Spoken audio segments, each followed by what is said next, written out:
"I'll marry any of your daughters," the Duke announced. Then the youngest walked in late. The morning began, as so many mornings in the Pemberton household did, with Lady Pemberton's nerves.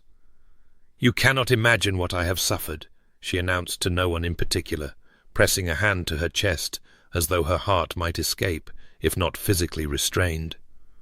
"The anxiety, the palpitations, the absolute torment of waiting. And where is Rosalind? Why is Rosalind never where she ought to be?"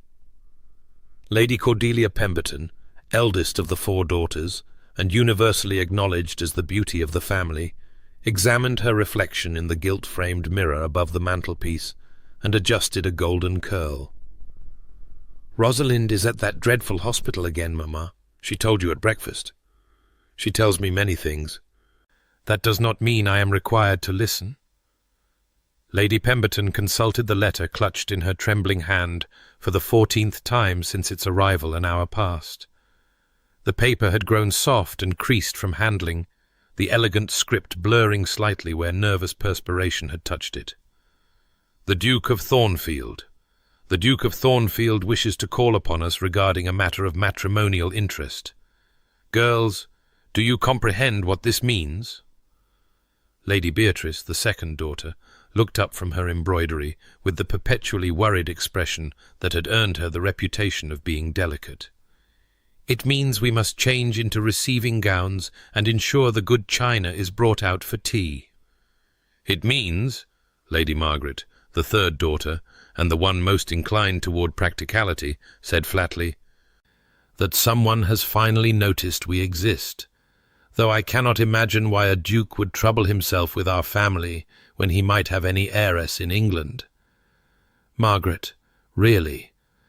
Lady Pemberton fixed her plainest daughter with a look of profound disappointment. "Your father may not have been an earl, but he was the son of a marquis's second cousin. Our bloodline is impeccable, and our circumstances—" She faltered slightly, for circumstances were not a subject Lady Pemberton enjoyed discussing. The late Lord Pemberton had been a charming man, a devoted husband, and an absolutely catastrophic investor. The family's genteel poverty was the worst-kept secret in London society. "Our circumstances are no concern of the Duke's. What matters is that he is coming here, to this house, to meet my daughters." "3 of your daughters," Margaret muttered. "Rosalind will not thank you for including her." "Rosalind will do as she is told for once in her ungrateful life." Lady Pemberton rose from her chair with renewed purpose. "Cordelia, change into the primrose silk it brings out your eyes. Beatrice, for heaven's sake, stop fidgeting. The Duke will think you have fleas. Margaret." She surveyed her third daughter with the expression of a general forced to work with inadequate troops. "Margaret, simply try not to speak. Your opinions do you no favours." The next 2 hours passed in a fever of preparation. The drawing-room, which had seen better days but retained enough elegance to pass muster, was dusted and rearranged 3 times. The good china, the only remaining evidence of Lady Pemberton's once handsome dowry, was retrieved from the cabinet where it lived in reverent protection. Fresh flowers were sent for, wilting flowers were disposed of, and the curtains were adjusted to allow precisely the right quality of light to flatter feminine complexions while disguising the worn patches in the carpet. Through it all, a footman was dispatched to the Foundling Hospital with an urgent summons for Lady Rosalind. The message contained words like emergency and family crisis and come at once, which Lady Pemberton felt were not technically lies. The absence of the family's youngest daughter when a duke came calling would indeed constitute a crisis of the highest order. At precisely 3 o'clock, the knocker sounded. Lady Pemberton clutched Beatrice's arm hard enough to leave bruises. Cordelia smoothed her skirts and arranged her face into an expression of serene welcome. Margaret, stationed near the window where the light was least flattering, resigned herself to invisibility. The butler announced with suitable gravity, "His Grace, the Duke of Thornfield." The man who entered the drawing-room seemed to bring winter with him. It was not simply his appearance, though that was striking enough. He was tall, broad-shouldered, and dressed in the austere perfection that only the finest London tailors could achieve. Dark coat, spotless cravat, not a single unnecessary ornament. His hair was black, shot through with silver at the temples in a way that should have aged him, but instead lent him an air of distinguished authority. His face might have been carved from marble, strong jaw, aristocratic nose, cheekbones that caught the afternoon light with geometric precision. But it was his eyes that truly chilled the room. Grey as a storm over the Channel, they surveyed the assembled Pemberton women with an expression of absolute, impenetrable neutrality. This was not a man who had come courting. This was a man who had come to conduct business. Lady Pemberton. His voice matched his appearance, cool, cultured, utterly without warmth. I thank you for receiving me on such short notice. Lady Pemberton's curtsy nearly unbalanced her. Your Grace, the honour is entirely ours. Please, won't you sit? Tea will be brought directly. May I present my daughters? This is Lady Cordelia, my eldest. Charmed, the Duke said, though he sounded anything but. Lady Beatrice, my second. A pleasure. The same flat tone. And Lady Margaret, my third. Indeed. His gaze had already moved on, cataloguing the room with the same dispassion he had applied to its inhabitants. I understood you had 4 daughters, Lady Pemberton. A flush crept up Lady Pemberton's neck. My youngest, Lady Rosalind, she will be joining us shortly. She was delayed by charitable obligations. Something flickered in those grey eyes, not quite interest, but perhaps a distant cousin of it. Charitable obligations? How admirable! The way he said it made the word sound like a disease. Tea arrived. It was poured with trembling hands and received with mechanical courtesy. Cordelia, following her mother's fervent eye signals, attempted to engage the Duke in conversation about the weather, the season, and the latest exhibition at the Royal Academy. He responded to each topic with monosyllabic precision, offering nothing and encouraging nothing. Beatrice, when applied to, managed a few stammering observations about music before subsiding into terrified silence. Margaret, true to her mother's instructions, did not speak at all, though her expression suggested she had a great deal she wished to say. Finally, when the excruciating ritual of polite conversation had exhausted even Lady Pemberton's determination, the Duke set down his teacup with an air of decision. I believe in efficiency, Lady Pemberton.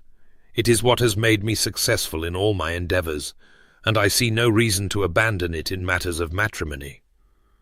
He surveyed the 3 young women before him as one might examine horses at Tattersall's, assessing bloodlines and temperaments with clinical detachment. I require a wife. My obligations to my title demand an heir, and society demands that heir be legitimate. I have therefore determined to marry before the season concludes. Lady Pemberton made a small squeaking sound that might have been excitement or terror. I have selected your family, the Duke continued, for several reasons. Your bloodline, while not illustrious, is respectable and untainted by scandal. Your daughters appear to be healthy, reasonably well-mannered, and of appropriate age for childbearing. Your financial situation— Here the faintest hint of something that might have been dark humour crossed his features. Your financial situation makes it likely that a proposal from me will be viewed favourably. Your Grace, Lady Pemberton breathed, I cannot tell you how— I am not finished. The Duke's tone permitted no interruption. I wish to be clear about what I am offering and what I expect in return. My wife will want for nothing materially. She will have access to the finest homes in England, unlimited funds for whatever pursuits please her, and the protection of my name and title. In exchange, I require only 3 things: fidelity, discretion, and the production of an heir. I do not require, nor do I desire, romantic attachment. I have no interest in love, Lady Pemberton. I have seen what love does to people, and I want no part of it." The silence that followed this speech was absolute. Even the fire seemed to hold its breath. "I will marry any of your daughters," the Duke concluded, his grey gaze sweeping across Cordelia, Beatrice, and Margaret with perfect indifference. "I care not which. Select among yourselves and send me word. I will call again in 3 days to receive your answer." He rose, clearly considering the matter settled, and Lady Pemberton rose with him in a flutter of disbelieving joy. Cordelia's lovely face had gone pale. Beatrice looked as though she might be sick. Margaret's expression suggested she was composing a scathing mental critique of everything she had just witnessed. It was at precisely this moment that the drawing-room door burst open. Lady Rosalind Pemberton had been elbow-deep in wash-tubs when her mother's summons arrived. The Foundling Hospital where she volunteered 3 days a week was perpetually understaffed and underfunded, and Rosalind had long since abandoned any pretense of ladylike restraint when there was work to be done. She had spent the morning bathing feverish infants, the early afternoon helping the overworked cook prepare gruel, and had been in the process of sorting through donated clothing when the footman appeared with his message of dire emergency. She had not changed her dress. There had been no time. Her serviceable grey wool, chosen specifically because it did not show stains, bore evidence of her morning's labours: damp patches at the cuffs, a smear of something unidentifiable near the hem, and a general air of having been through trials that primrose silk would never survive. Her auburn hair, which had been neatly pinned that morning, had largely escaped its confines and now rioted around her face in defiant curls. Her hat was askew. Her cheeks were flushed from rushing through London streets at an unladylike pace. Her green eyes were bright with worry that was rapidly transforming into something else entirely as she took in the scene before her. The first thing she noticed was that no one appeared to be dying. The second thing she noticed was that everyone was staring at her. The third thing she noticed was the tall, cold, impossibly arrogant-looking man standing in the centre of the room as though he owned it. "What," Rosalind said flatly, "is going on?" "Rosalind." Lady Pemberton's voice had the particular quality of strained brightness that preceded her worst episodes of maternal disappointment. "Darling, how wonderful that you could join us. May I present His Grace, the Duke of Thornfield. Your Grace, my youngest daughter, Lady Rosalind." Rosalind's eyes narrowed. She had heard of the Duke of Thornfield. Everyone had heard of the Duke of Thornfield. The Frost Duke, society called him, when it dared to call him anything at all. Cold as charity and twice as discriminating. The most eligible bachelor in England, and the least likely to actually marry, because no woman alive could meet whatever impossible standards he set. And he was standing in her mother's drawing-room, looking at her with an expression of faint distaste, while her 3 sisters sat in varying attitudes of shell-shocked compliance. "Your Grace," she said, and the curtsy she offered was minimal at best. "I apologize for my appearance. I was told there was an emergency." "There is." The Duke's voice was like ice water, bracing, unpleasant, and impossible to ignore. "I have just proposed marriage to your family." Rosalind blinked. "I beg your pardon?" "Rosalind, dear." "Perhaps you should sit down," Lady Pemberton began. "I require a wife," the Duke said, as though explaining something simple to someone rather slow. "I have informed your mother that I will marry any of her daughters, and that they should select among themselves who will have the honour. It is a generous offer. I expect it will be accepted." For a long moment, Rosalind simply stared at him. She stared at his perfectly arranged cravat, and his perfectly polished boots, and his perfectly symmetrical face with its perfectly cold expression. She stared at her sisters, beautiful Cordelia, who looked like she had been slapped; nervous Beatrice, who was actively trembling; practical Margaret, whose jaw was set in a hard line of suppressed fury; and something inside Rosalind, something that had been building for years, finally snapped. "Let me be certain I understand you," she said, and her voice was dangerously calm. "You have come into this house uninvited." "I was invited," the Duke interrupted. "Your mother." "You have come into this house," Rosalind continued, as though he had not spoken, "and announced that you require a wife in the same tone one might use to order a new pair of gloves. You have examined my sisters like livestock at market, and declared that any of them will do, as though they were interchangeable, as though their individual hopes and dreams and personalities were of no consequence whatsoever.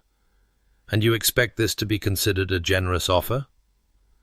The temperature in the room, already cool thanks to the Duke's presence, dropped several degrees further. "Rosalind!" Lady Pemberton's voice was a squeak of pure horror. "I expect," the Duke said slowly, "that my offer will be considered in light of the substantial material benefits it provides. I am not a romantic man, Lady Rosalind. I do not pretend to be. I am offering your family security, status, and wealth beyond their current imaginings.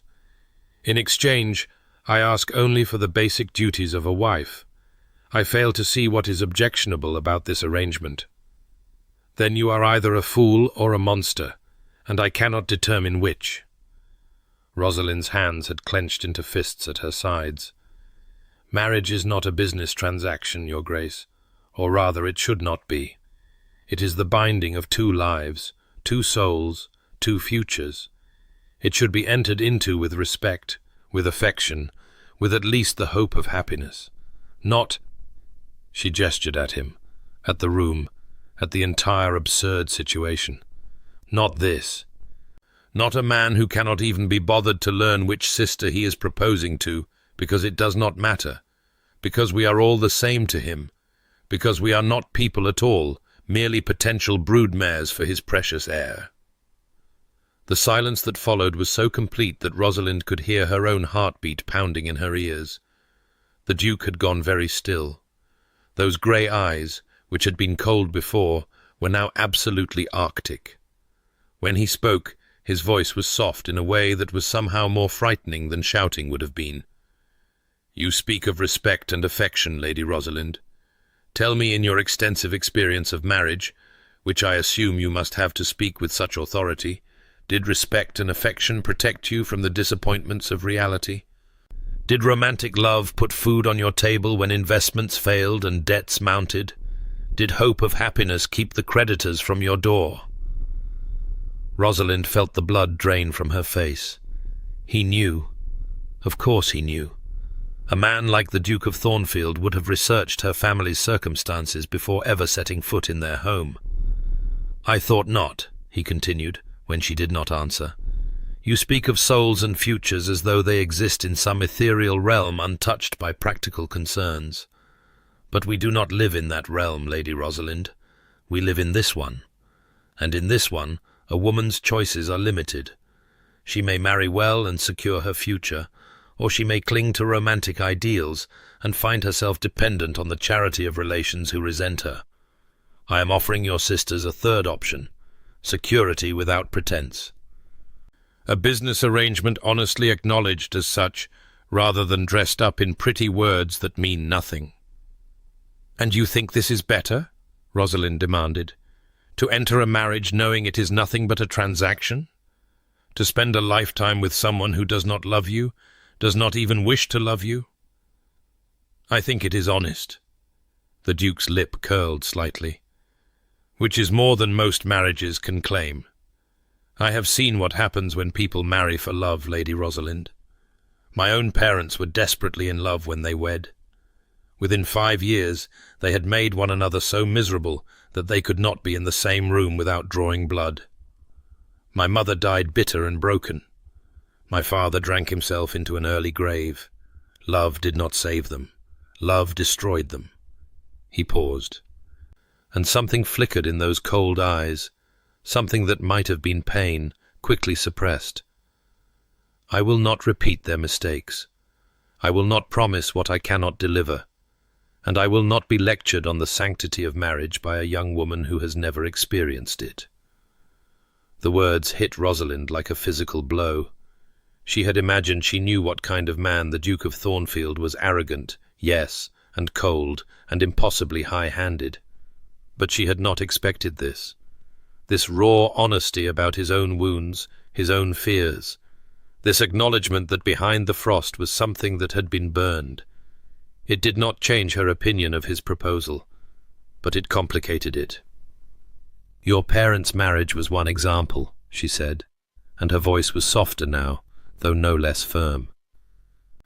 "It does not follow that all marriages based on love must end the same way, just as it does not follow that marriages based on practical considerations must be happy ones."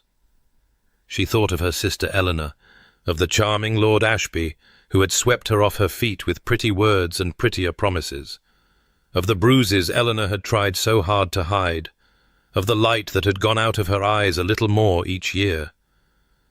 "There is more than one way for a marriage to destroy someone, Your Grace."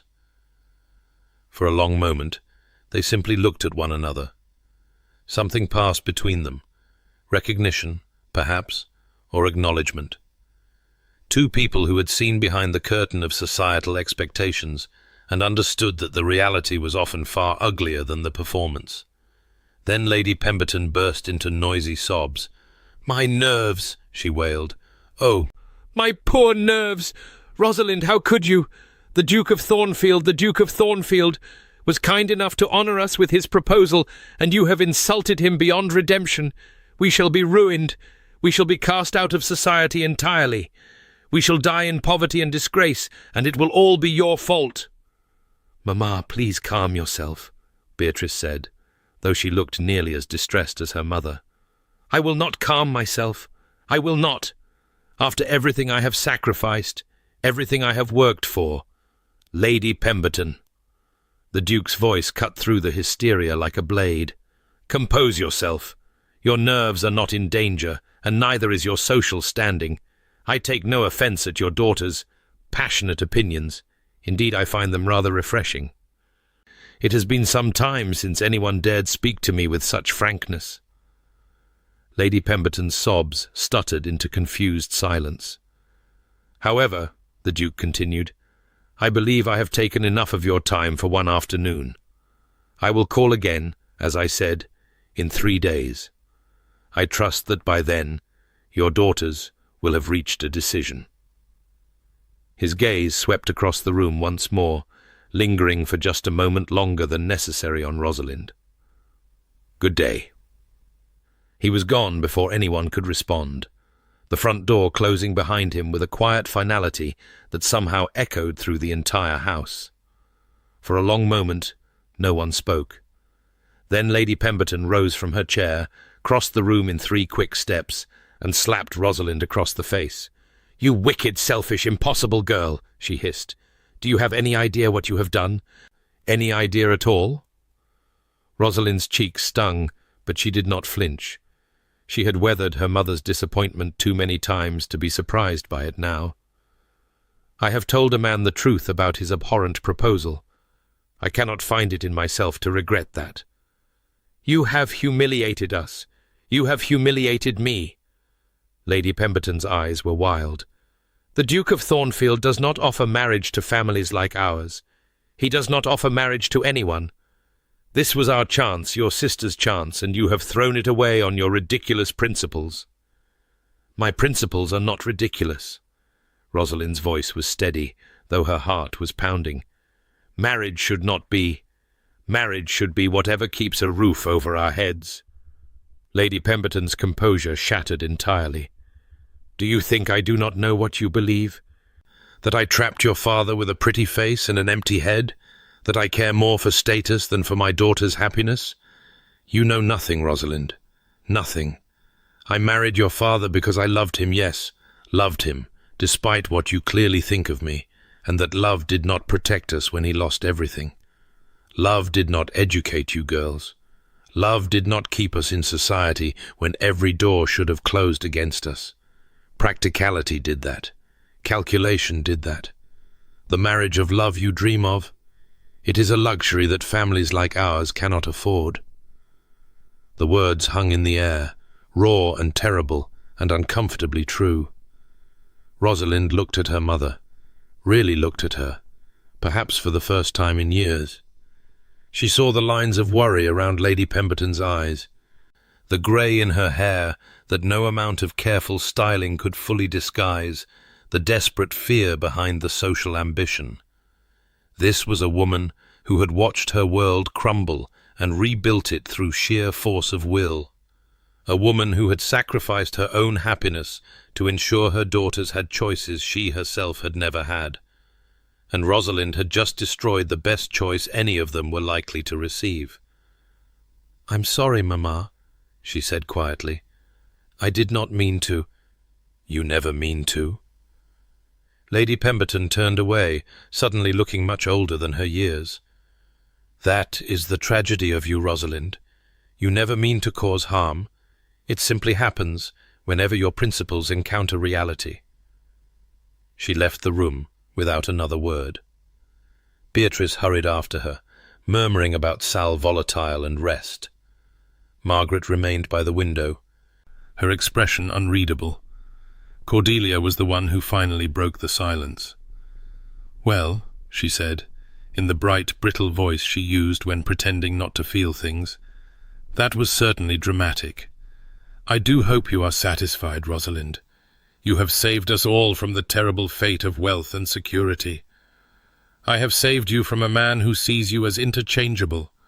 Rosalind's voice was harsher than she intended. "Does that not bother you at all? He did not even ask your names. He did not need to ask our names. He knows who we are." Cordelia's lovely face twisted into something almost ugly. "Do you think this is the first time I have been evaluated and found acceptable? Every ball, every dinner party, every morning call, that is all any of us are doing, Rosalind, being evaluated." The Duke was simply more honest about it than most. Being honest about cruelty does not make it less cruel. Being cruel about honesty does not make you more righteous. Cordelia gathered her skirts and rose from the settee. "I am going to my room. When Mamma has recovered enough to discuss which of us will accept the Duke's proposal, please send for me. I, at least, understand what is at stake." She swept out, and then it was only Rosalind and Margaret, and the dying fire, and the weight of everything Rosalind had done. "She is right, you know," Margaret said quietly. "Not about accepting the proposal. I would sooner marry a garden statue than that man, but about understanding the stakes. Mamma is frightened, Rosalind, genuinely, truly frightened, and when she is frightened she becomes—" "What she becomes. I know." Rosalind sank into the chair the Duke had vacated, suddenly exhausted. "I know, Margaret, but I could not stand there and say nothing while he treated you all like marriageable daughters in a society where marriageable daughters are commodities." Margaret's smile was thin. "We have always been that, Rosalind. You simply refuse to see it. Because it is wrong. Many things are wrong. That does not stop them from being true." Margaret moved toward the door, then paused, looking back at her youngest sister with an expression that mixed pity and exasperation in equal measure. "For what it is worth, I am glad someone said what we were all thinking, even if it was spectacularly ill-timed." She left, and Rosalind was alone. The fire crackled and popped. The good china sat cooling on its tray, untouched except for the single cup the Duke had used.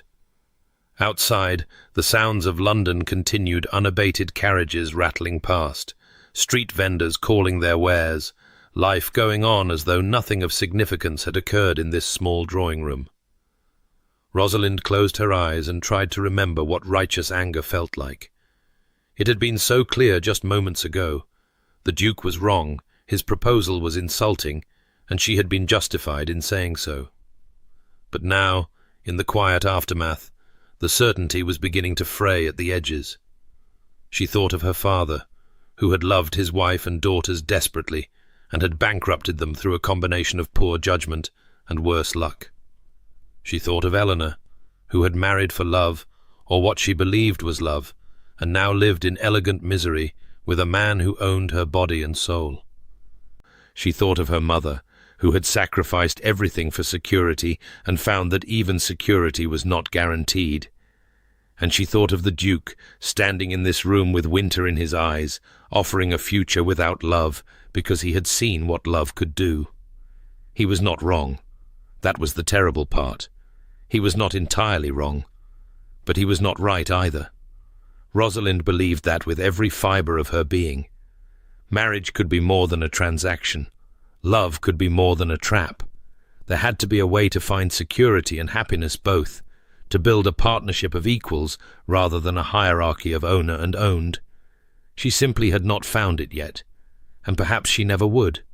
Perhaps her principles, as her mother so often said, would leave her alone and dependent on relatives who resented her burden. Perhaps she would grow old in some cramped corner of Cordelia's grand house, a cautionary tale mothers told their daughters. This is what happens to girls who refuse to be practical. Perhaps. But at least she would be able to look at herself in the mirror. At least she would not have sold herself for the privilege of a title she did not want and a life she could not bear. At least. The drawing-room door opened, and the butler appeared with an expression of carefully neutral concern. "Lady Rosalind, a letter has arrived for Lady Pemberton, by private courier. The messenger says it is urgent and requires an immediate response."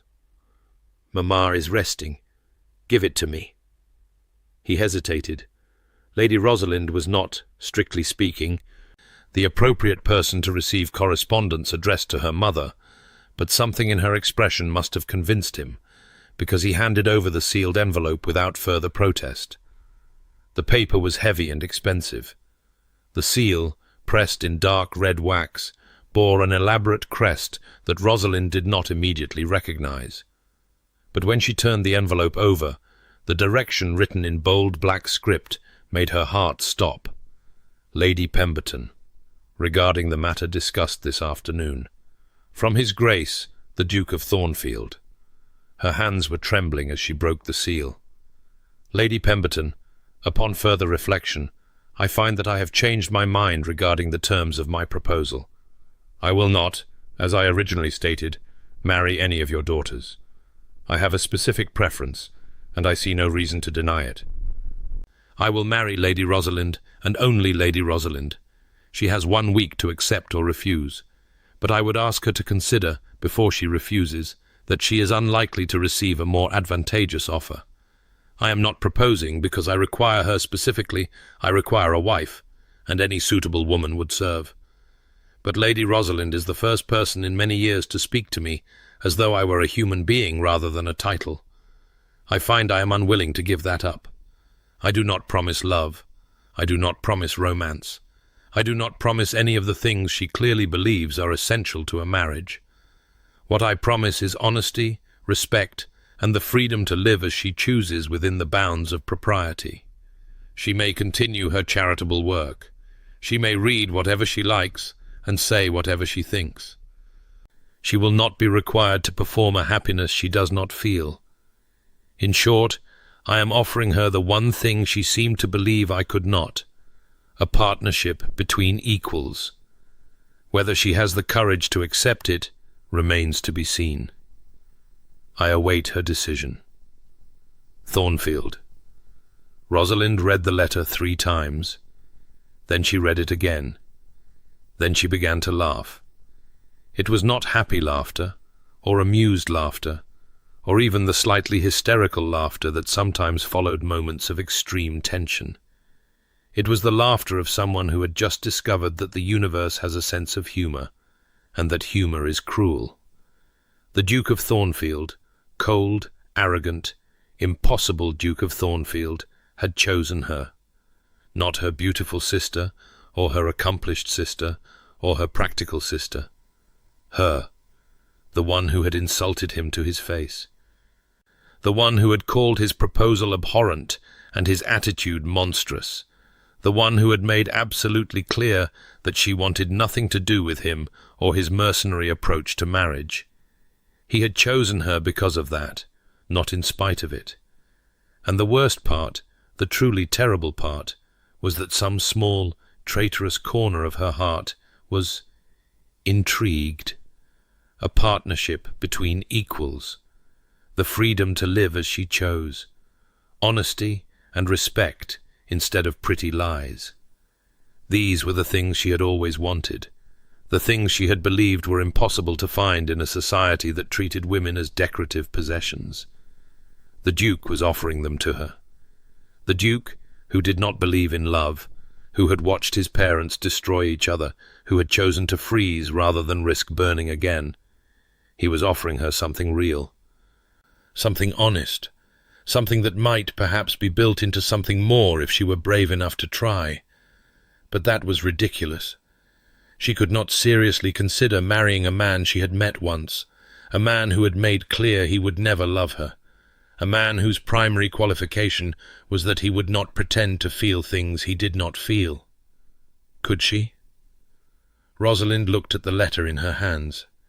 She thought of her mother's tears and her sister's resigned acceptance. She thought of Eleanor's bruises and her father's debts, and the life of genteel poverty that awaited her if she continued to refuse every offer she received.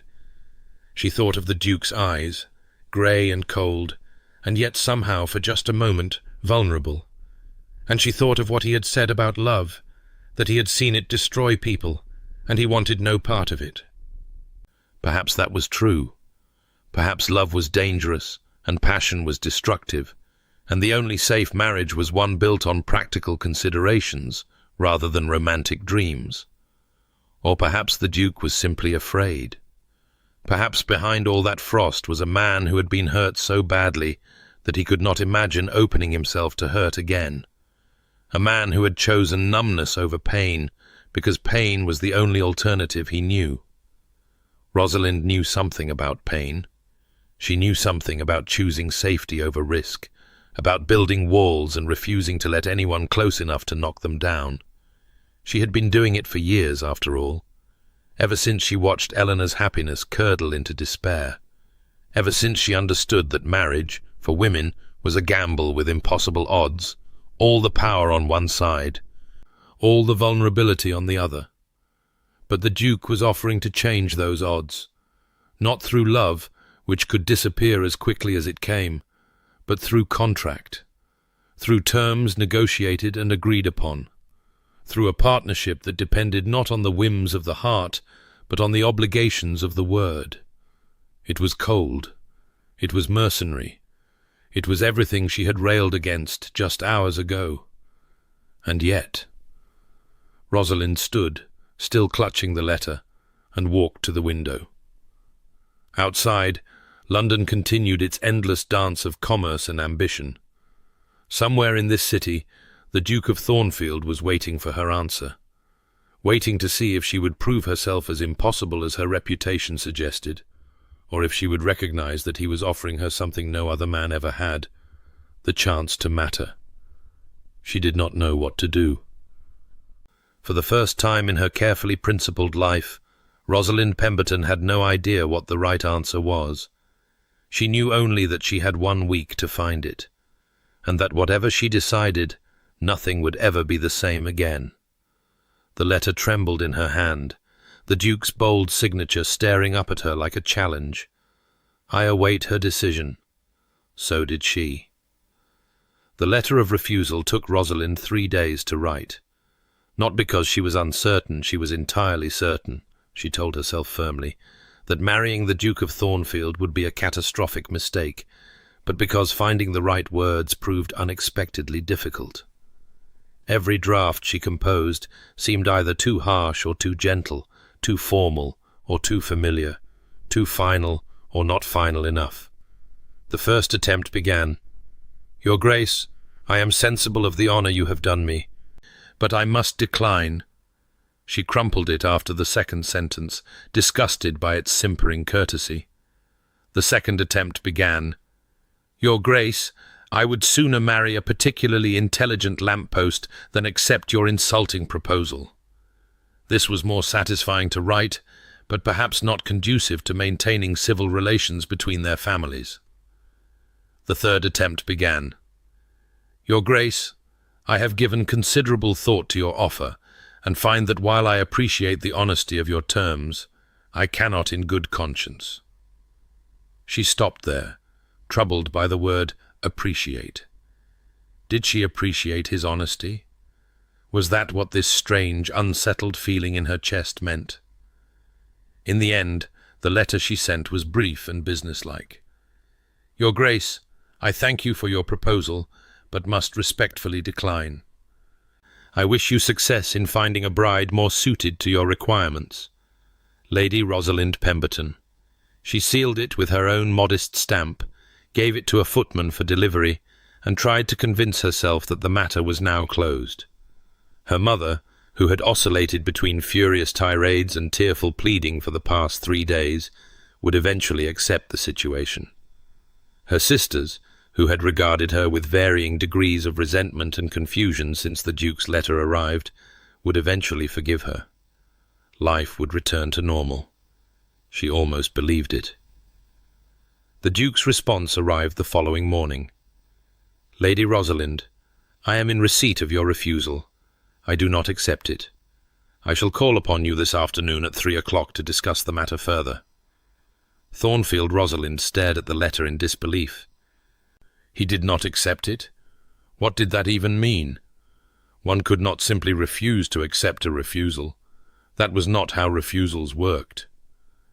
She was still sputtering with indignation when the clock struck 3, and the butler announced, with the particular expression of a man who has given up trying to understand his employers, that the Duke of Thornfield was waiting in the drawing-room. "Tell him I am not at home," Rosalind said. "I attempted to convey that, my lady. His Grace said he would wait." "Tell him I am indisposed. His Grace said he would wait for that as well. Tell him I have contracted plague and am unlikely to survive the week." The butler's expression did not change. "His Grace said that if you had contracted plague, he would expect you to come downstairs and give it to him personally, as that seemed more in keeping with your character." Despite herself, Rosalind felt her lips twitch. It was, she had to admit, a reasonably accurate assessment. "Very well," she said, rising from her chair with as much dignity as she could muster. "Tell His Grace I shall be down presently, and tell my mother that if she attempts to join us, I shall tell the Duke about the incident with Lord Pettersham's wig at the Worthington ball." The butler bowed and withdrew. Rosalind took a moment to compose herself, checking her appearance in the mirror, and finding it acceptable she had dressed more carefully today than she usually did, for reasons she refused to examine before descending to the drawing-room. The Duke was standing by the window, his tall figure silhouetted against the afternoon light.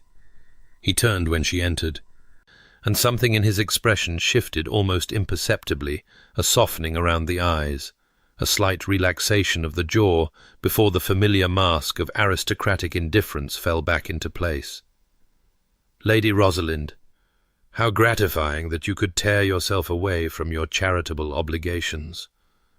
How gratifying that you could tear yourself away from terrorizing the rest of London society." She did not curtsy. "I received your letter, Your Grace. I confess I do not understand it.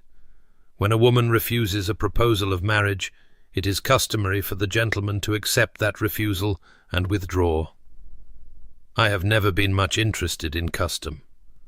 The Duke moved away from the window, and Rosalind became suddenly aware of how large he was, not merely tall but broad, solid, taking up space in a way that made the drawing-room feel smaller than it had moments before. "Nor, I suspect, have you. If you were interested in custom, you would have accepted my proposal immediately and spent the rest of your life being a perfectly proper duchess. Instead, you insulted me to my face, and then refused my suit by letter.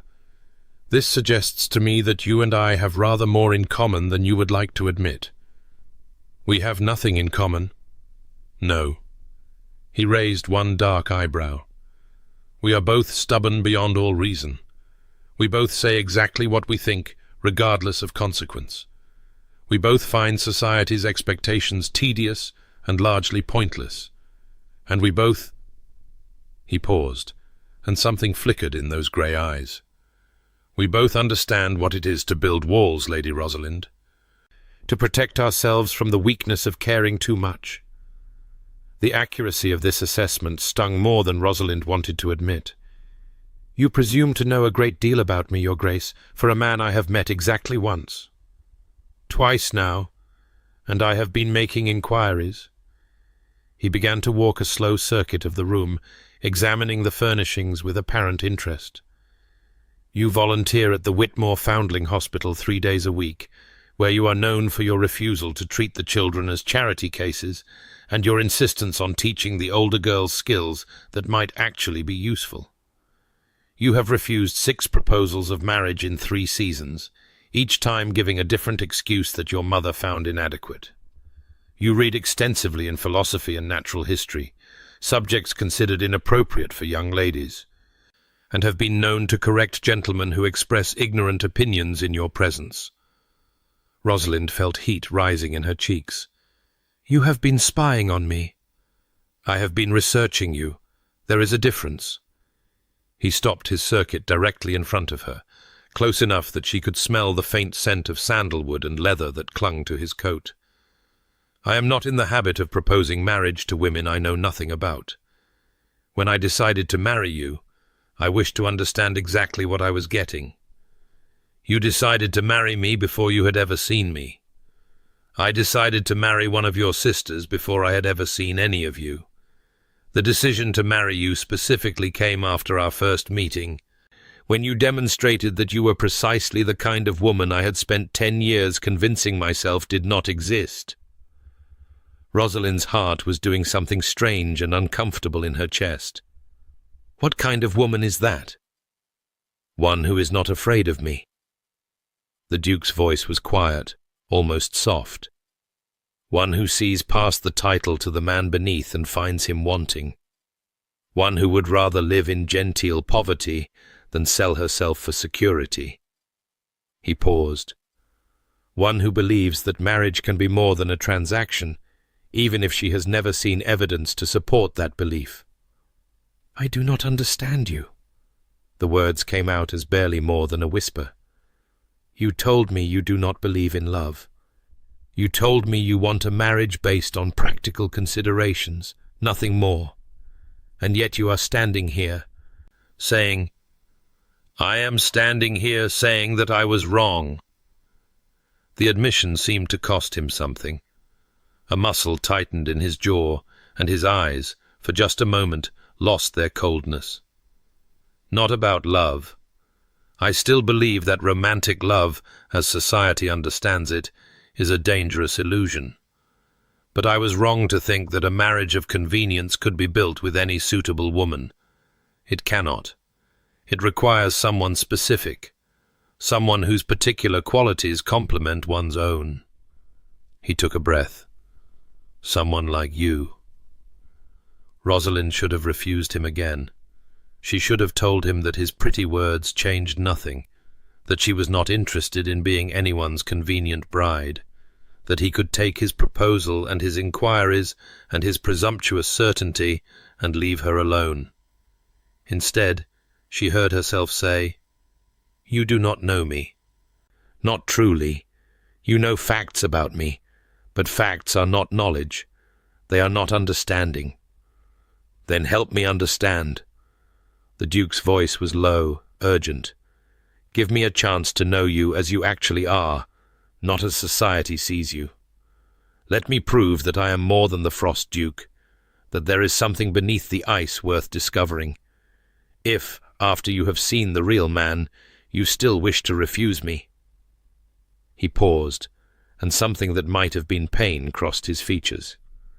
Then I will accept your refusal. I will trouble you no further. But do not refuse me out of fear, Lady Rosalind. You are too brave for that. It was the word brave that undid her. Rosalind had been called many things in her life difficult, impossible, stubborn, unladylike, but no one had ever called her brave. No one had ever looked at her refusal to follow society's rules and seen courage instead of obstinance. What are you proposing? She asked carefully. Not marriage, not yet. What do you want from me right now, in this moment? Time. The Duke's answer was immediate. I want time with you. Conversation without an audience. The chance to show you who I am when I am not performing for society's benefit. He hesitated, then added more quietly, I want to know what you are afraid of, and I want to tell you what I am afraid of, because I hope that our fears might be more similar than you imagine. It was madness to consider it. Rosalind knew that with perfect clarity. Spending time alone with the Duke of Thornfield, allowing him to court her properly, would mean opening herself to precisely the vulnerability she had spent years avoiding.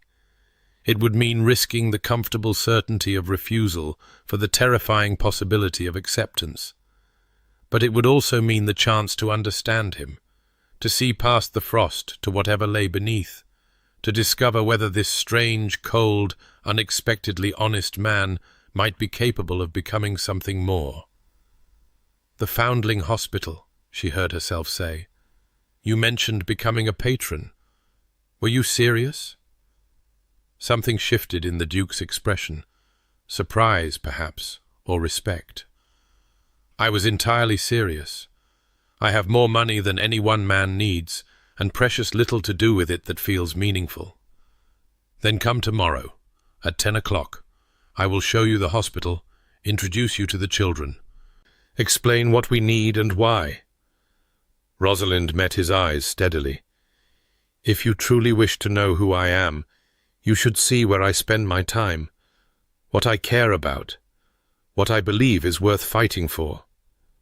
And if I acquit myself adequately, then perhaps we can discuss your proposal further, with a clear understanding that I have made no promises and reserve the right to refuse you as many times as necessary. The Duke's lips curved into something that was almost, but not quite, a smile. Lady Rosalind, I believe we have reached an accord. He bowed, correctly and precisely, and took his leave.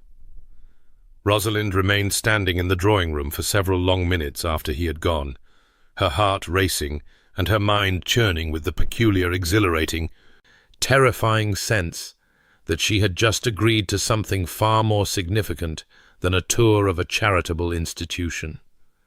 She had agreed to hope, and hope, as she knew all too well, was the most dangerous thing of all. The Duke arrived at the Whitmore Foundling Hospital at precisely 10 o'clock the following morning, and Rosalind, who had been pacing the entrance hall for the past quarter hour, convincing herself that he would not actually come, felt something loosen in her chest at the sight of his tall figure emerging from his carriage. He was dressed more simply than she had expected, in a dark coat and serviceable boots that would not be ruined by the hospital's less than pristine floors. His expression, too, was different, less cold, more curious, as though he had left the Frost Duke at home and brought instead the man who lurked beneath. Lady Rosalind. He bowed with perfect correctness. I confess I was not certain you would be here. I confess I was not certain you would come. She did not curtsy, but she did offer him something that approximated a smile. Welcome to Whitmore. I should warn you it is not a pretty place. The children are not always clean, the staff are overworked, and the conditions are far from what you are accustomed to. If that disturbs you, it does not. The Duke's voice was calm, certain. I have seen worse. There was something in his tone that made Rosalind pause. Have you? My father's tenants, before I inherited and began making improvements, the conditions in which some of them lived. He stopped, jaw tightening. I have not forgotten. I try to ensure I never forget. It was not the answer she had expected. The Duke of Thornfield, who society believed cared for nothing but his own comfort and consequence, troubled by the suffering of common tenants. It did not fit the image she had constructed of him. Come, she said, more gently than she had intended. Let me show you what we do here. The tour took the better part of 2 hours. Rosalind led him through dormitories and classrooms, through the kitchens where underfed cooks stretched inadequate budgets to feed dozens of hungry mouths, through the sick room where 3 children lay recovering from various ailments, and 1 lay dying of consumption. She introduced him to the matron, a formidable woman named Mrs. Hartley, who regarded the Duke with deep suspicion until he asked intelligent questions about the hospital's administration and actually listened to the answers. She watched his face as they walked, looking for signs of distaste or boredom, or the particular aristocratic discomfort that accompanied close proximity to poverty. She found none. Instead, she saw something she had not expected: recognition, understanding. The Duke looked at these children, dirty and hungry and abandoned by the world, and he saw them, not as charity cases or social problems, but as people. "This girl," he said, pausing before a cot where a child of perhaps 8 lay sleeping fitfully. "What is wrong with her?" "Fever. She came to us 3 weeks ago, half-starved and already ill. Mrs. Hartley thinks she will recover, but—" Rosalind hesitated. "But we cannot be certain. We lose children here, Your Grace, despite our best efforts." "Despite everything we do." "I know." His voice was quiet. "My mother lost 3 children before they reached their first year. I was the only one who survived infancy. She never spoke of it, but I found her journals after she died. The grief—" He stopped, pressing his lips together. "Some losses cannot be borne. They can only be survived." Rosalind looked at him, really looked at him, and saw for the first time the shape of the man he had been before frost became his armor. A child who had grown up knowing he was the only survivor of his mother's hopes. A son who had watched his parents destroy each other and sworn never to be so vulnerable. A man who had learned to bury every feeling because feelings could break you if you let them. "Why are you showing me this?" she asked softly. "The real you, I mean. The man behind the Frost Duke. You could have played a part. You could have pretended to care about the hospital to impress me, and then forgotten about it entirely once you had secured your objective. Because you would have seen through the pretense." His grey eyes met hers, and something in them made her breath catch. "Because you are the only person I have met in years who would recognize the performance for what it was and refuse to be fooled by it. Because—" He paused, and when he spoke again, his voice was rough. "Because I am tired, Lady Rosalind. Tired of performing. Tired of pretending. Tired of being so cold that nothing can touch me. You asked what kind of wife I wanted, and I told you I wanted someone who would fulfill her duties without requiring romantic attachment. That was a lie. What I want, what I have always wanted, is someone who sees me, truly sees me, and is not frightened by what they see." The sick room suddenly felt very small. Rosalind was acutely aware of the Duke's proximity, of the warmth radiating from his body, of the way his eyes searched her face as though looking for an answer to a question he had not quite dared to ask. "I am not frightened of you," she said. "I never was." "No." A ghost of a smile crossed his features. "You were furious, which was considerably more interesting." "I was furious because your proposal was insulting." "It was. I regretted it almost immediately. But I did not know how to do better. I had forgotten, you see. Forgotten how to want things. Forgotten how to feel anything but duty and obligation and the endless cold that keeps the pain at bay." He reached out slowly and touched her cheek with one gloved finger. Just a brush, feather light, gone almost before she registered it. "You reminded me. Standing there in your muddy dress with fire in your eyes, telling me I was a fool or a monster, you reminded me that I used to feel things, that I used to believe in things, that I used to want more from life than mere survival." Rosalind could not speak. Her heart was pounding so hard she was certain he must hear it. This was not how the Frost Duke was supposed to behave. This was not the cold, distant, impossibly arrogant man who had stood in her mother's drawing-room and announced his intention to marry whichever Pemberton sister was least objectionable. This was someone else entirely, someone wounded and hopeful and achingly real. "I need time," she managed at last. I am not ready to. I know." His hand dropped to his side. "I am not asking for an answer today.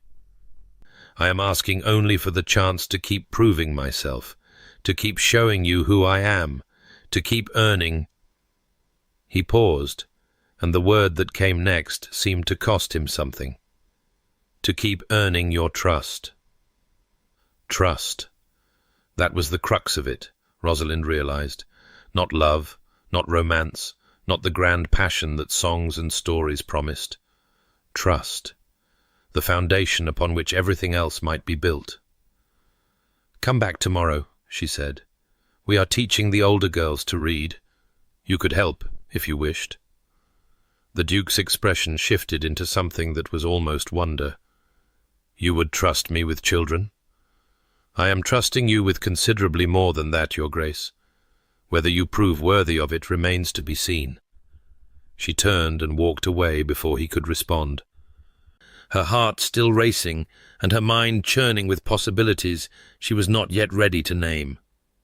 Behind her, she could feel his gaze following her warm despite its grey coldness, intent despite its careful distance. Hope, she thought again.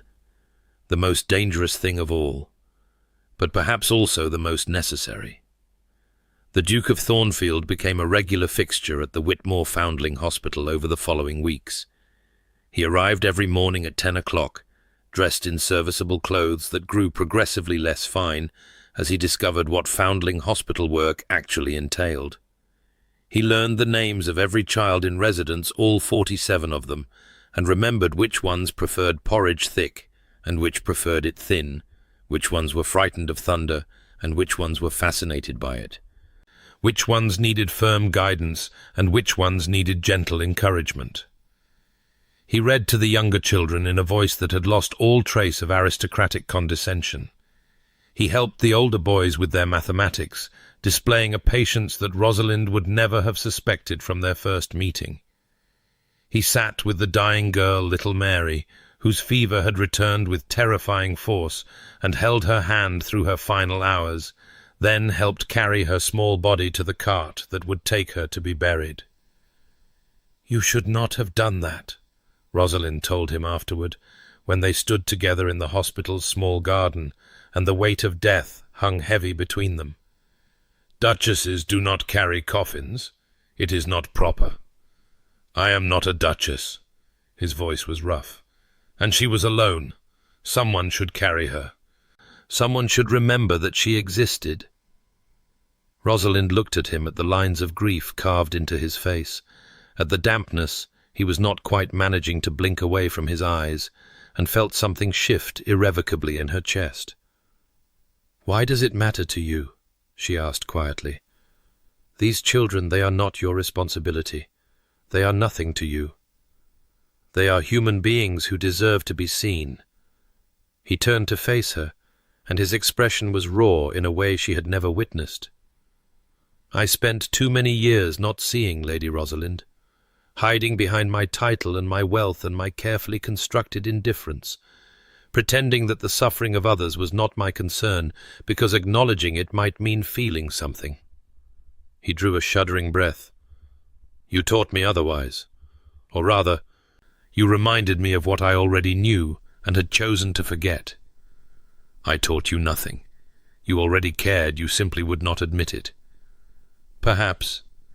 His lips curved into something that was almost a smile.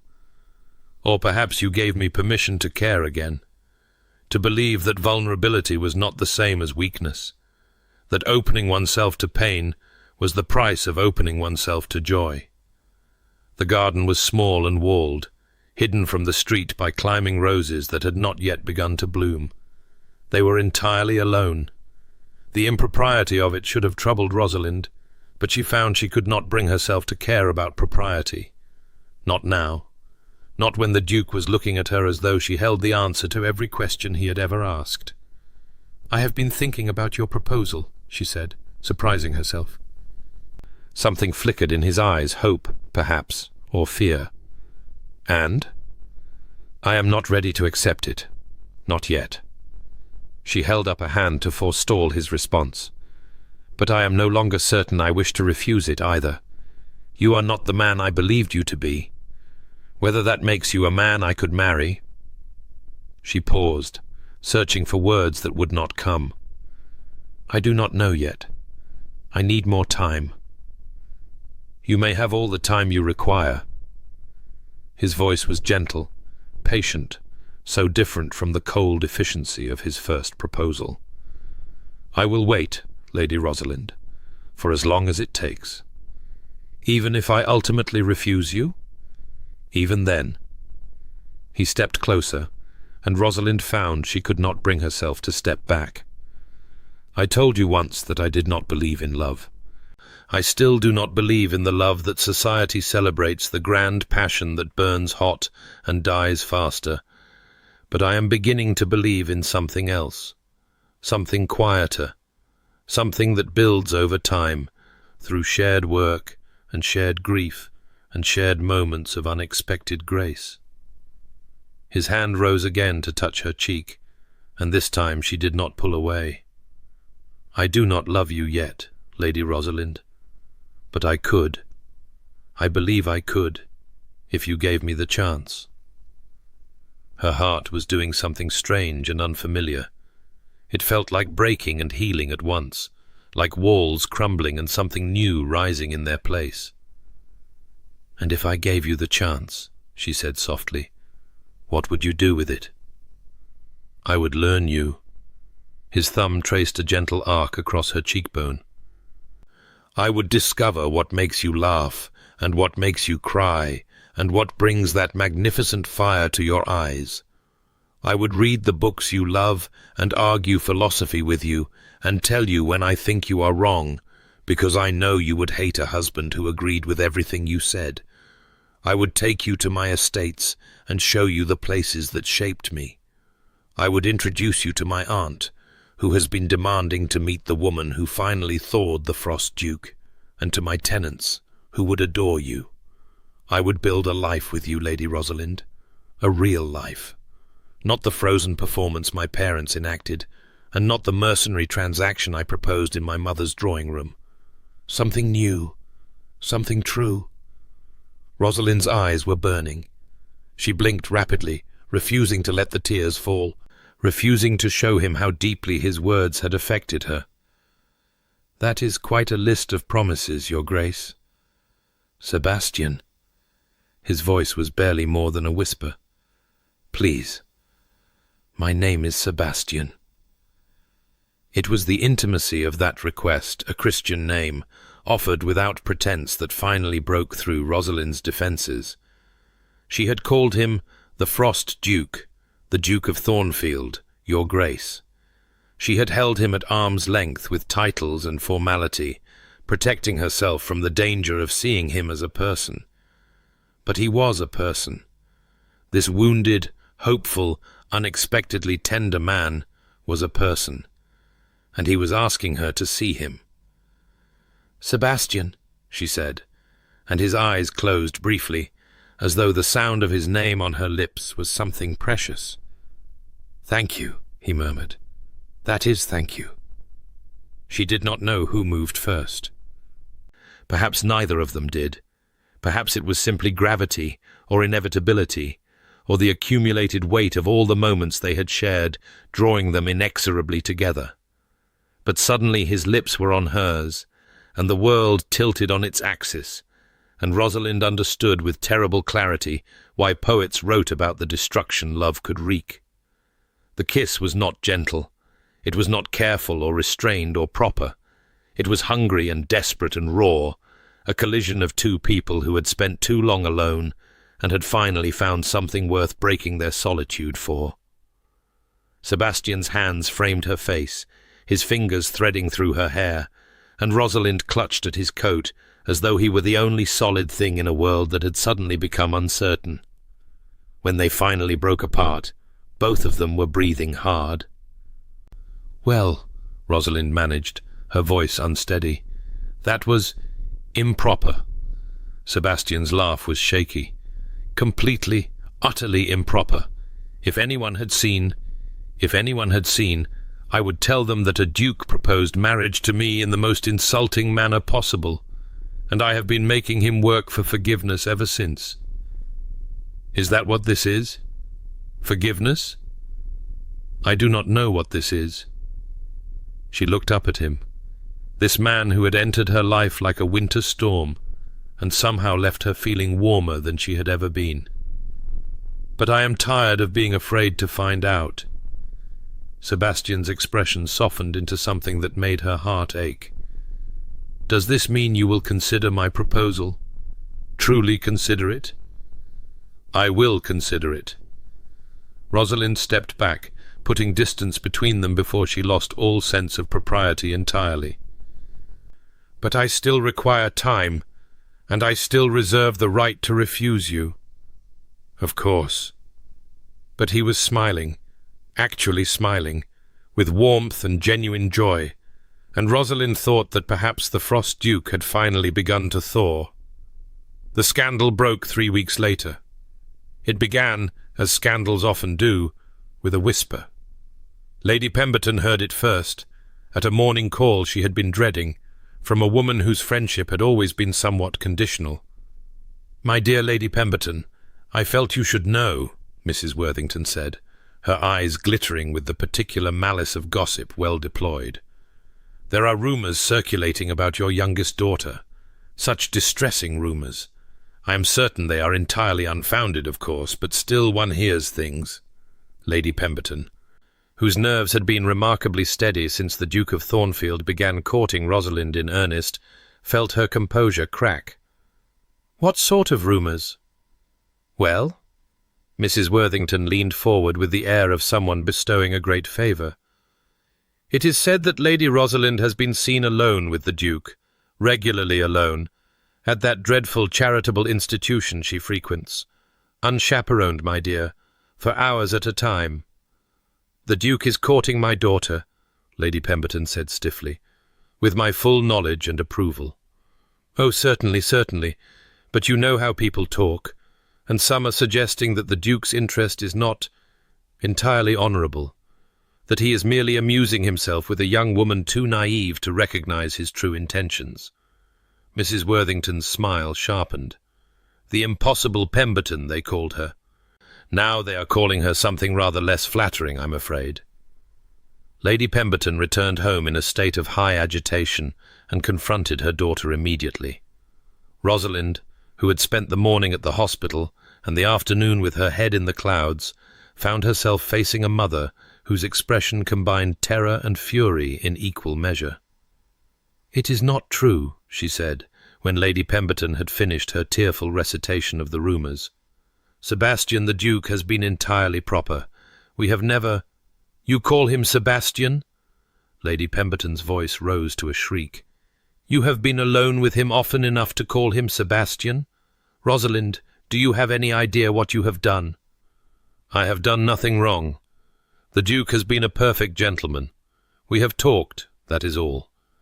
Talked and worked together at the hospital, and worked together at a charitable institution without a chaperone."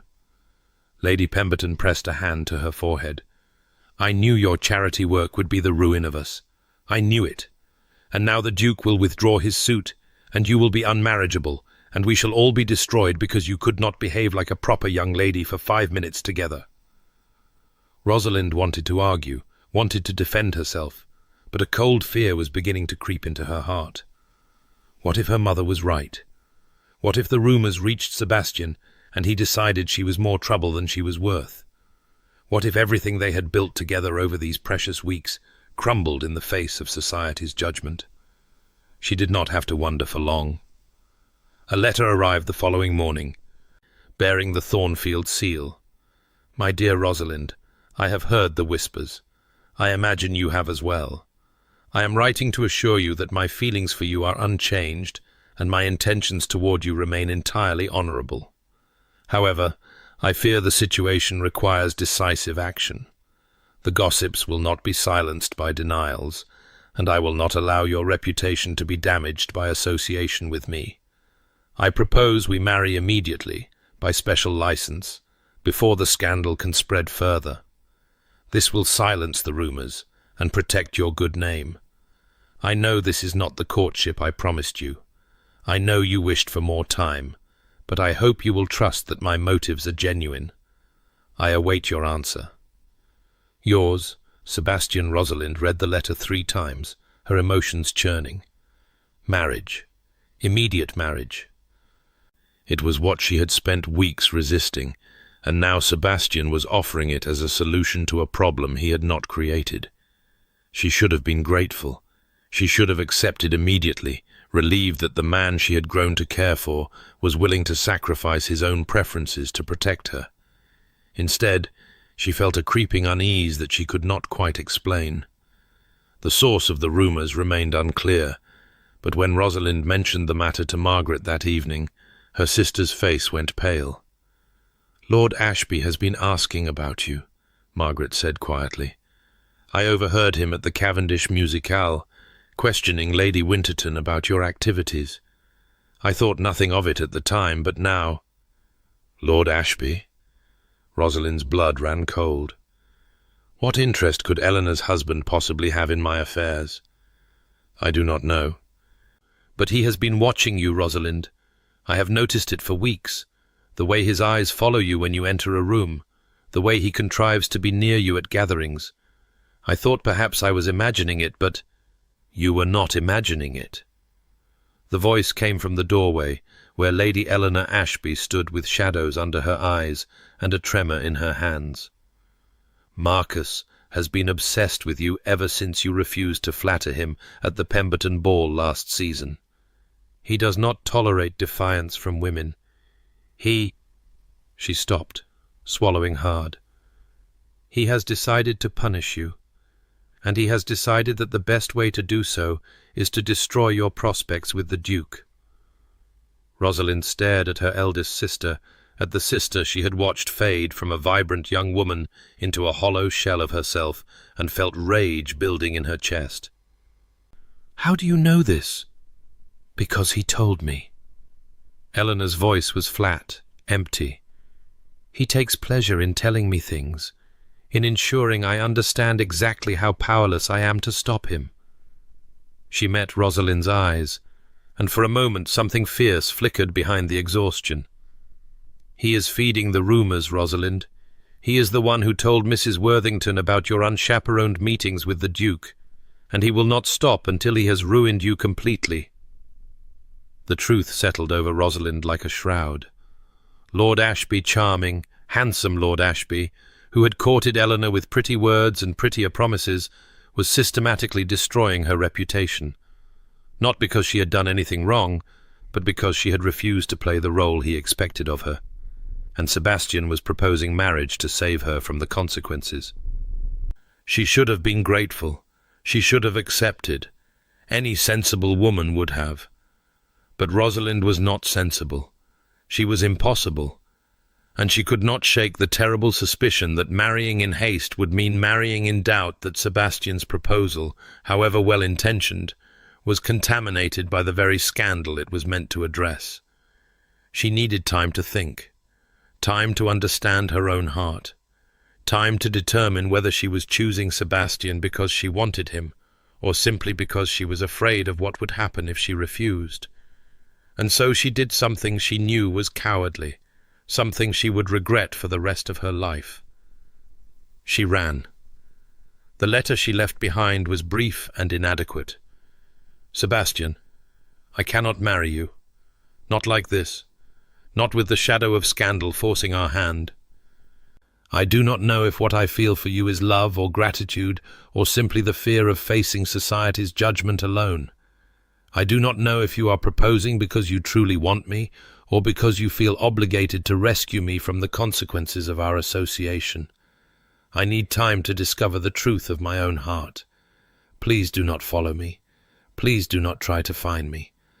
I am sorry. Rosalind."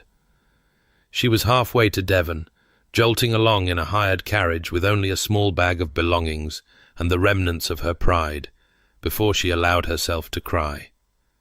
She was a coward. She knew that now with terrible clarity. Sebastian had offered her everything she had ever wanted: partnership, respect, the chance to build something real, and she had fled rather than risk accepting it. But she could not stop thinking about Eleanor's hollow eyes, about the way Lord Ashby's charm had curdled into cruelty, about all the marriages that began with hope and ended with despair. What if Sebastian's tenderness was a performance?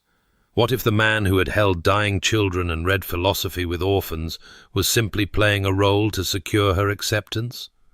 What if she married him in haste and discovered too late that the Frost Duke was not thawed at all, merely biding his time? She knew these fears were irrational. She knew Sebastian had given her no reason to doubt him. But fear was not rational, and the wounds left by watching Eleanor's destruction ran deeper than Rosalind had ever allowed herself to acknowledge. She needed space. She needed distance. She needed to understand her own heart before she bound it to another. And so she ran to the only place she could think of, a cottage in Devon belonging to Miss Harriet Prentice, the governess who had raised her, and who had, in many ways, understood her better than her own mother ever had. Miss Prentice had retired to the countryside 3 years ago, and her letters had painted a picture of peaceful solitude that Rosalind suddenly craved with desperate intensity. She would stay a few weeks. She would think. She would examine her feelings without the pressure of scandal or society, or Sebastian's grey eyes searching her face for answers. And then, perhaps, she would know what to do. The carriage rattled on through the gathering dusk, carrying her farther and farther from everything she had ever known. Behind her, somewhere in London, the Duke of Thornfield was reading her letter and learning that the woman he had opened his heart to had fled rather than accept him. Rosalind closed her eyes and tried not to imagine his face. She failed. The cottage was smaller than Rosalind remembered from Miss Prentice's descriptions, a modest stone building nestled in a fold of Devon hills, surrounded by gardens that had grown wild in their keeper's advancing years. Rosalind arrived at dusk, exhausted and hollow, to find her former governess standing in the doorway with a lamp in one hand and an expression of complete unsurprise on her weathered face. "I wondered when you would come," Miss Prentice said, as though runaway aristocrats appeared on her doorstep with regularity. "Your sister wrote to warn me. Come in, child. You look half dead." The next 3 days passed in a blur of sleep, silence, and simple meals eaten at a scarred wooden table. Miss Prentice asked no questions. She simply provided food, warmth, and the particular kind of peace that came from being with someone who had known you since childhood and loved you despite or perhaps because of your impossible nature. On the 4th day, Rosalind finally spoke. "I have made a terrible mistake." Miss Prentice looked up from her mending, spectacles perched on the end of her nose. "Have you indeed?" "I ran away from a man who—" Rosalind stopped, the words tangling in her throat. "From a man who offered me everything I ever wanted, because I was afraid." Afraid of what? Of being wrong. The admission cost her more than she expected. Of trusting him and discovering I was wrong. Of becoming Eleanor trapped in a marriage with a man whose kindness was only a performance. "Ah," Miss Prentice set down her mending. "You are afraid this Duke is another Lord Ashby, a charmer who will show his true colours once you are safely wed." "Yes. No. I don't know." Rosalind pressed her hands to her face. "He is nothing like Lord Ashby. He has never been anything but honest with me, sometimes painfully honest. But Eleanor thought Lord Ashby was honest too at first. She thought his devotion was genuine. And now you believe that all devotion is suspect, that every tender feeling is a trap waiting to spring." Miss Prentice's voice was gentle. "Rosalind, child, I have known you since you were 7 years old. I have watched you build walls around your heart so high that no one could climb them. And I have watched you convince yourself that those walls were wisdom rather than fear." Rosalind looked up, startled by the sharpness in her former governess's tone. "You came here seeking permission to hide," Miss Prentice continued. "Permission to convince yourself that running away was the brave choice, the careful choice, the choice that would protect you from harm. But you know the truth, don't you? You know what running away actually was." "Cowardice." The word was barely a whisper. "Yes, and something worse than cowardice." Miss Prentice reached across the table to take Rosalind's hands in her own.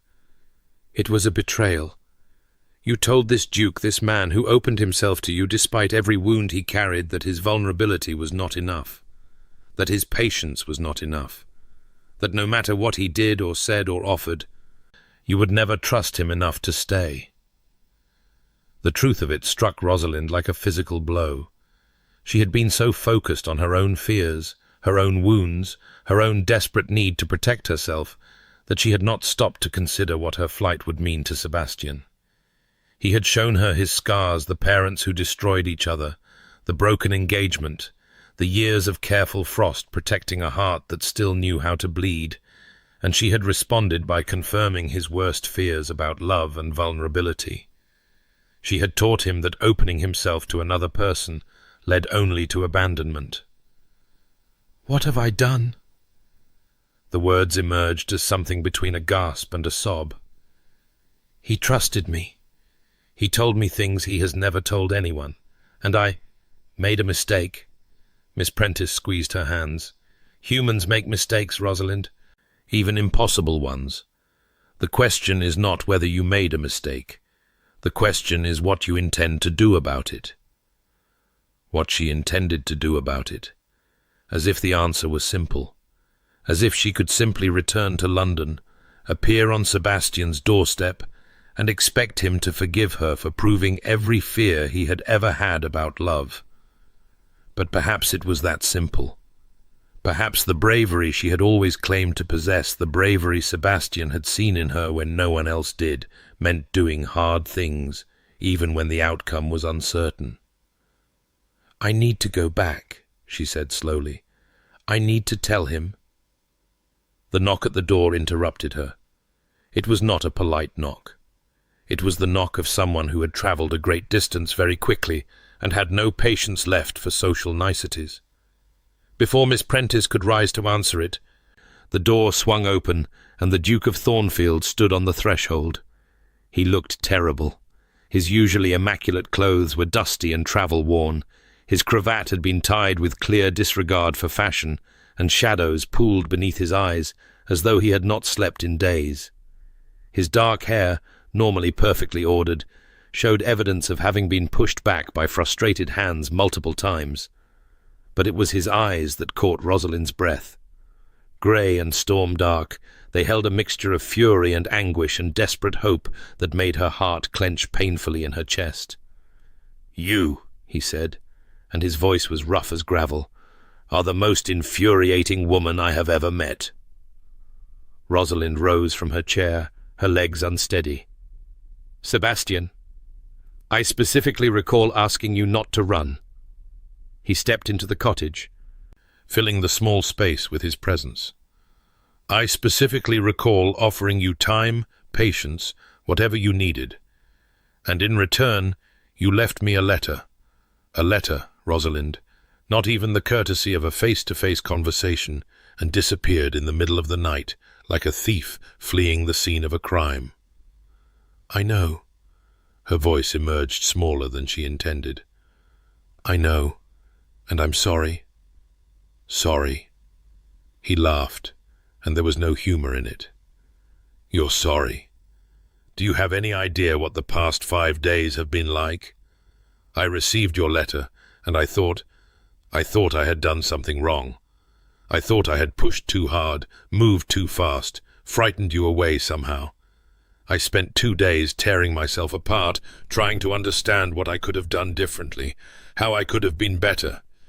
What was so fundamentally broken in me that even you, Even you, who saw past the frost, who understood what I was trying to become, could not bring yourself to stay." Rosalind felt tears burning behind her eyes. "That wasn't— I didn't mean—" "And then?" Sebastian's voice cracked on the word. "And then I discovered the truth about Lord Ashby. Your sister Margaret came to see me, despite the scandal it caused her, and told me everything. The rumours, the manipulation, Eleanor's suffering.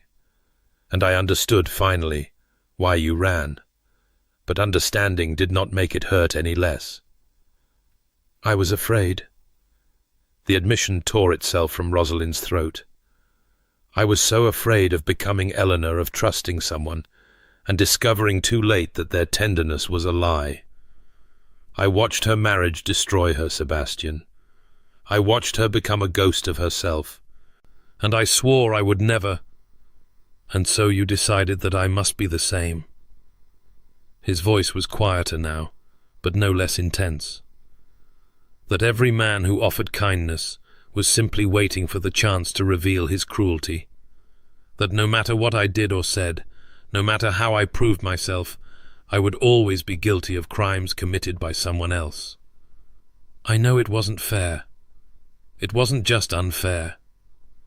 Sebastian moved closer, and Rosalind found herself backing up until she hit the wall. "It was a betrayal. I gave you everything I had, Rosalind.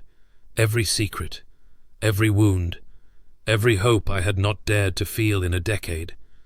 And you took it all and decided it was not enough. That I was not enough." His face was inches from hers now. She could see the individual threads of silver in his hair, the fine lines around his eyes, the tremor in his jaw that betrayed the emotion he was fighting to control. "Tell me," he said, and his voice had dropped to barely a whisper. "Tell me I was wrong to trust you. Tell me that you never felt anything for me, that it was all pretense, that I imagined the connection between us. Tell me that, and I will leave you in peace and trouble you no more." Rosalind looked into his eyes, those grey eyes that had once seemed so cold, and now burned with a fire that stole her breath and felt the last of her walls crumble into dust. "I can't tell you that." Her voice shook. "I can't, because it isn't true. I feel." She drew a ragged breath. "I love you, Sebastian. I love you, and I was so afraid of that love that I ran rather than risk it. And I know that doesn't excuse what I did. I know you have every right to hate me." "Hate you?"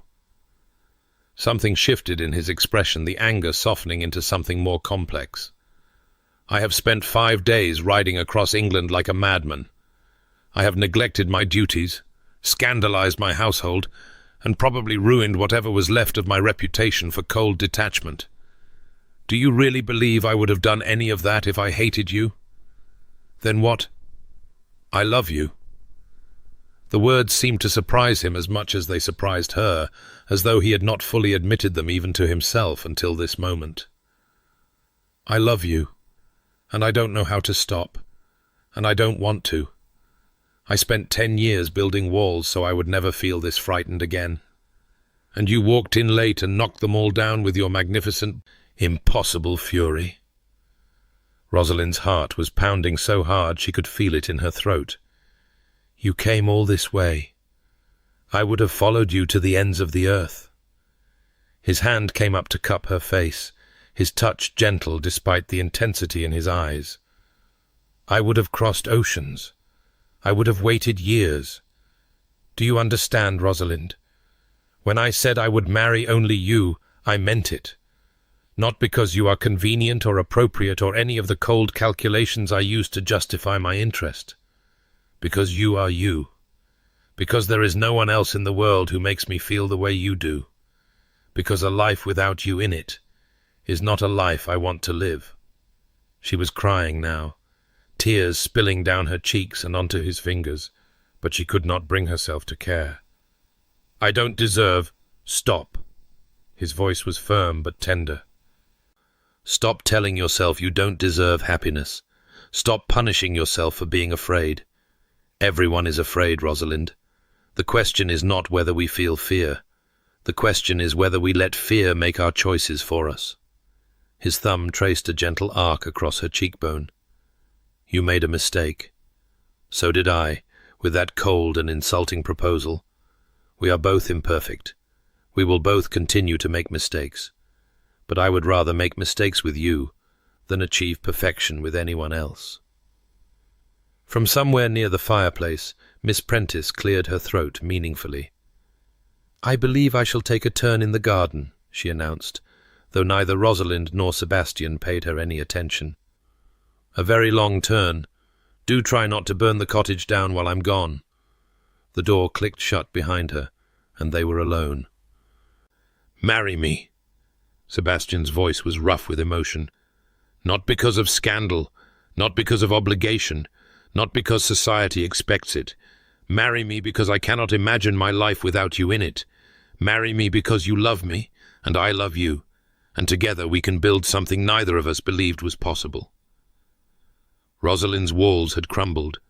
Her fears had been faced and found wanting, and standing before her was a man who had travelled across England to tell her that her mistakes did not define her, that love, real love, meant choosing each other despite imperfection. Yes, she whispered. The word had barely left her lips before his mouth was on hers.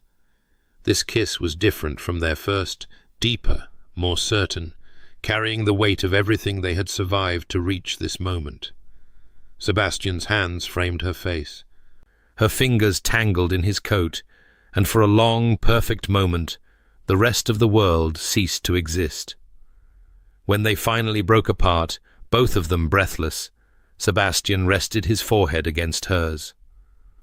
I should mention, he said, a hint of his old dry humour returning, that I have already procured a special license, just in case. Rosalind laughed a real laugh, full and bright and free. Just in case I said yes to the madman who followed me halfway across England. I prefer to think of it as optimistic planning. His lips curved into a smile that transformed his entire face. Is tomorrow too soon? It was too soon, by any conventional measure.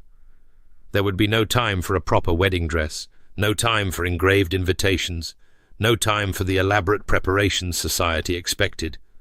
But Rosalind had never been conventional. Tomorrow, she agreed, is perfect. They were married the next morning in the small stone church in the village nearest to Miss Prentice's cottage. The bride wore a simple travelling dress that had seen better days. The groom's cravat was still slightly askew despite his best efforts. The only witnesses were an elderly former governess with suspiciously bright eyes and the bewildered village vicar who had never before officiated at such an unconventional ceremony. It was, by society's standards, a complete disaster. It was, by the standards that actually mattered, absolutely perfect. I, Sebastian Ashworth, take thee, Rosalind Pemberton, to be my wedded wife, he said, and his voice was steady, but his eyes were not. To have and to hold from this day forward, for better, for worse, for richer, for poorer, in sickness and in health. To love and to cherish, till death do us part. Rosalind repeated the vows with a voice that trembled only slightly, and when the vicar pronounced them man and wife, Sebastian kissed her with a tenderness that made Miss Prentice dab at her eyes with a handkerchief. My Duchess, he murmured against her lips. My impossible, wonderful Duchess. My Duke, she replied, smiling. My frost-bitten, insufferable Duke. They returned to London as a married couple, and the scandal that had seemed so catastrophic just days before melted away like snow in spring. It was difficult to whisper about improper assignations when the Duke and his new Duchess were so obviously, radiantly in love. And it was impossible to maintain rumours about the impossible Pemberton when she had achieved the most impressive match of the season. But Sebastian was not content merely to silence the gossip. He intended to destroy it at its source. Lord Ashby has been spreading malicious falsehoods about my wife, he informed his solicitors, his voice carrying the particular coldness that had earned him his reputation. I want you to investigate his financial affairs, his personal conduct, every secret he has tried to bury. What the investigation revealed was worse than even Rosalind had suspected. Lord Ashby's debts were staggering. His treatment of servants was abusive, and his behaviour toward Eleanor, documented in letters she had written to her sisters and never dared send, constituted grounds for a legal separation if a powerful enough ally could be found to pursue it. Sebastian was more than powerful enough. The proceedings were swift, brutal, and utterly devastating to Lord Ashby's position in society. Within 6 weeks, Eleanor was living separately from her husband, her reputation rehabilitated by the Duke of Thornfield's very public support, and Lord Ashby himself had been quietly encouraged to take an extended tour of the continent, the kind of tour from which men of his sort did not typically return. "You did this for me," Eleanor said, when she came to thank Rosalind at the Thornfield London residence. Her eyes were still shadowed, but there was something in them that had been absent for years. Hope. "You and your husband, you did this because of me." "I did this because it was right," Rosalind said, taking her sister's hands. "And because no one should have to live the way you were living, not ever." Eleanor embraced her, and for a long moment the two sisters simply held each other, mourning what had been lost, celebrating what had been saved, looking forward to a future that finally held the possibility of happiness. The first year of their marriage was not without its challenges. Sebastian, despite his best intentions, sometimes retreated behind old walls when conflict arose, withdrawing into cold silence rather than facing disagreement directly. Rosalind, despite her determination to be brave, occasionally found herself testing his devotion with arguments designed to push him away before he could choose to leave. But they had made promises to each other. Promises about honesty and patience and the hard work of building something real. And slowly, imperfectly, they learned how to keep them. "You are doing it again," Sebastian said one evening, when Rosalind had picked a fight about something neither of them could later remember. "You are trying to make me prove that I will not abandon you by giving me reasons to abandon you." Rosalind opened her mouth to deny it, then closed it again. He was right. He was almost always right about her particular patterns of self-sabotage. "I know," she admitted. "I'm sorry." "Stop apologizing." He crossed the room to where she stood by the window, wrapping his arms around her from behind. "Start trusting that I am not going anywhere, no matter how many times you try to push me away. And if I keep trying, then I will keep refusing to leave." His lips brushed her temple. "I am remarkably stubborn, as you may have noticed." I had noticed, yes. She leaned back into his embrace. "It is one of your more irritating qualities. You love my irritating qualities." "I love you," she corrected. "The irritating qualities I merely tolerate." He laughed that real laugh that she had learned to treasure and turned her in his arms so he could kiss her properly. They had many such conversations over the months and years that followed. Many arguments, many reconciliations, many moments of frustration and fear and doubt. But they had something else too, something stronger than the wounds they carried and more powerful than the fears they fought. They had each other, and that, in the end, was enough. 8 years later, the garden at Thornfield Abbey was in full summer bloom, roses climbing the ancient stone walls and lavender perfuming the warm afternoon air. Lady Rosalind Ashworth, Duchess of Thornfield, stood on the terrace watching her husband attempt to teach their twin sons the proper way to hold a cricket bat. The lesson was not going well. "No, Edmund, you must keep your elbow higher, Thomas. Put down the butterfly.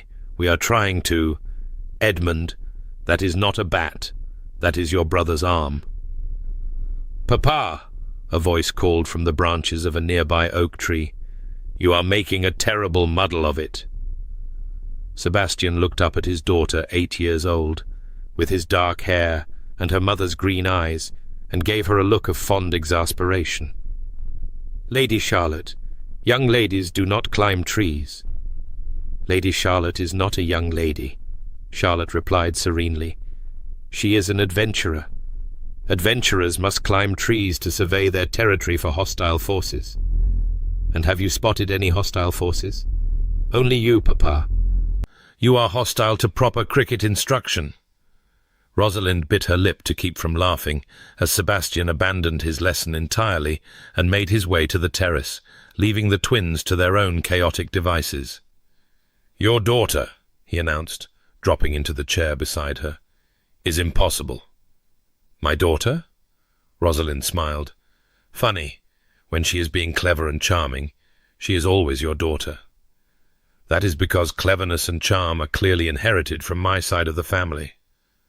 And the stubbornness, the refusal to follow rules, the absolute certainty that she is always right?" Sebastian's lips twitched. "Those are unfortunate mutations." Rosalind laughed and reached for his hand. 8 years of marriage, 3 children, countless challenges faced and overcome, and still his touch sent warmth spreading through her chest. Still, she looked at him and marveled that this complicated, wonderful man had chosen her. "I was thinking," she said, "about the day we met. The day you called me an arrogant peacock with the emotional depth of a puddle. I believe I said you had the romantic sensibility of a particularly cold fish. The peacock comment came later." He laughed, pulling her close despite the impropriety of such affection in view of the children. "I was thinking about it too. How terrified I was, underneath all that frost. How certain I was that marriage meant misery. And now?" Sebastian kissed her forehead, her cheeks, her lips. "And now I cannot imagine having lived any other way. You were worth every wall you knocked down, Rosalind.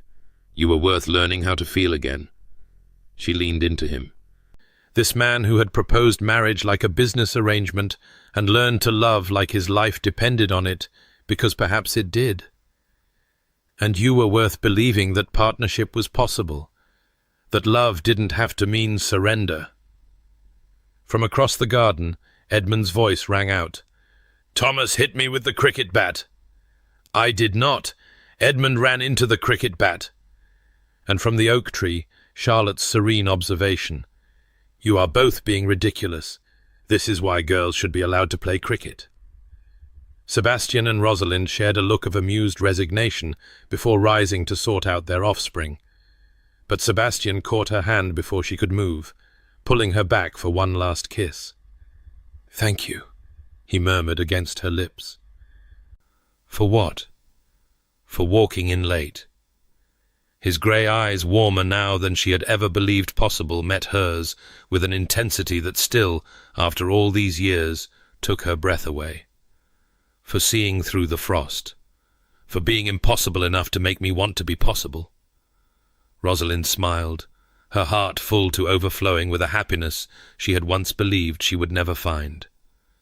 "Thank you for not accepting my refusal," she replied, "for following me across England when any sensible man would have given up, for proving, every day for the past 8 years, that I was right to trust you." "Mamma, Papa, Edmund is crying." "Coming," Rosalind called, and then, more quietly to Sebastian, "One of these days, they will learn to resolve their disputes without our intervention." I doubt it very much, but he was smiling as he said it. The Ashworth stubbornness is, as you noted, quite pronounced. Hand in hand, the Duke and Duchess of Thornfield walked across the garden to tend to their children, their footsteps stirring the sweet scent of lavender, their shadows stretching long in the golden afternoon light.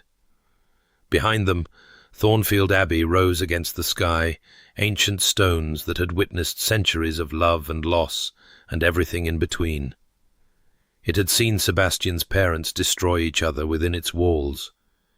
It had seen Sebastian himself retreat into frost and silence and the cold comfort of duty. And now it saw something else entirely. It saw a family.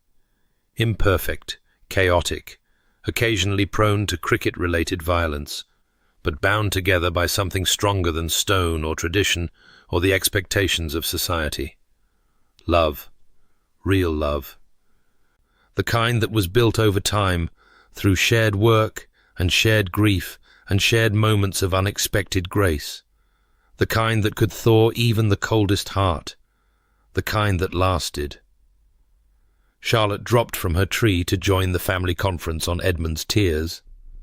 Thomas, apparently feeling guilty, offered his twin a slightly crushed butterfly as a peace offering.